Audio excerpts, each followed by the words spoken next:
যেই দেশে গাছ নাই সেই দেশে বন্যা হয় বৃক্ষ। উত্তম নিশ্চিন্তে চলে অধমের সাথে, তিনিই সর্বোৎকৃষ্ট যিনি চলেন তফাতে। সঙ্গদোষে লোহা ভাসে।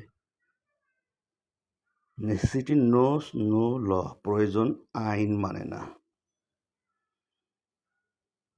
বাংলাদেশ আওয়ামী লীগকে স্থগিতাদেশ আইন করে সংসদে শেষ পর্যন্ত করা হলো, অথচ আওয়ামী লীগের নামে কি কোনো চার্জশিট গঠন হয়েছে? কি সন্ত্রাসী কর্মকাণ্ড করছে? কারণ আইন তো মানুষের মুখের কথাই চলে না, evidence document. But Shyam court বলে আমি আখ্যায়িত করেছি আইসিসি কোর্টকে, আমাদের কি আন্তর্জাতিক অপরাধ, কিন্তু আন্তর্জাতিক শব্দটা এই জায়গায় ইললিগেলভাবে বসা রয়েছে। এটা আন্তর্জাতিক কোর্ট না, এটা আমাদের লোকাল কোর্ট। তো সেই কোর্টে প্রধানমন্ত্রী শেখ হাসিনাকে ফাঁসি দেওয়া হয়েছে। ফাঁসির রায় যে ঘোষণা করছেন যে বিচারক, সেই বিচারকের রায় এটা না।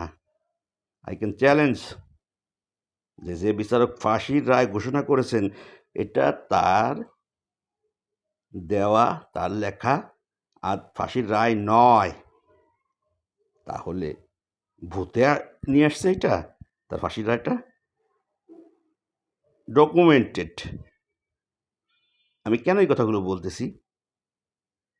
বলতেছি এই কারণে, রাজনীতিটা এমন হয়ে গেছে, কোনো একটা সাধারণ পরিবারেও তার সন্তান হোক, তার আত্মীয় স্বজন কেউ রাজনীতি করলে নাক ছিটকায়। আবার কেউ যদি এক লাফে তাল গাছে উঠে যায়, সেই আত্মীয় স্বজনই তারে আরও বেশি তেল দেয়।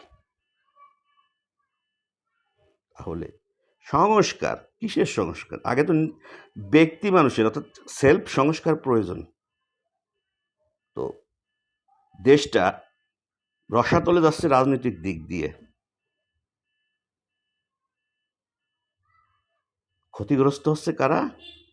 সাধারণ জনগণ। সুবিধা যারা নেওয়ার তারা নিয়েছে, না নিলেও এখনো সেই পূর্বের সুবিধায় আছে। বাংলাদেশ জামায়াত ইসলাম, ইসলাম কি শিক্ষা দিয়েছে আমাদের?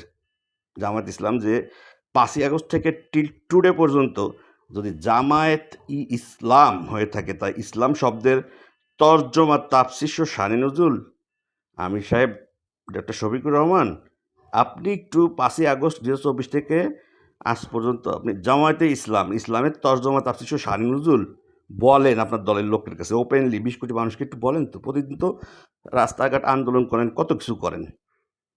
লজ্জা হওয়া উচিত আপনাদের। ধন্যবাদ সবাইকে।